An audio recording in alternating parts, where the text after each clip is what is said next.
JD, really appreciate you talking to us. A big 3 points on Tuesday night, wasn't it? How do you look back at that game? It's 3 points that the lads I think we deserved. I feel like we pushed and we defended solidly for the entire game. We limited their opportunities and they kept coming at us, throwing everything at us. Throw-ins from the halfway line.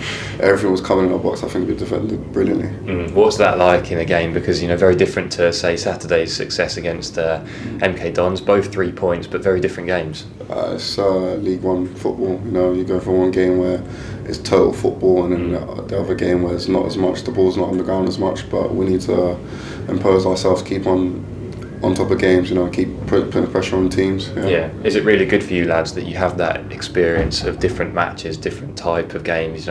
Burton on Tuesday, very physical, that type of thing. It must be a real good opportunity to learn and develop. No, it is. It's great. We get to see where we are. We get to test ourselves against different types of teams in the league. Your Wickhams, your Burtons are not going to come and keep it nicely on the ground. We need to be more demanding. Sorry, that's kind of what we say.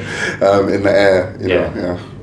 How good as well the 2 clean sheets back to back? What does that do for not just the defence and Christian in goal, but also the whole team? To be fair, I think we deserved the clean sheet because we worked really, really hard in both games to keep the chances to a minimal. And then when you got Christian behind you, pulling things out of the hat like that, it's what he does. So yeah.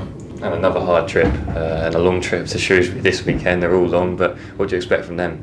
I expect more of the same, to be honest. I feel like they'll come and try and play, but as well they'll be loading up the box as well. So yeah. It's a good test for us.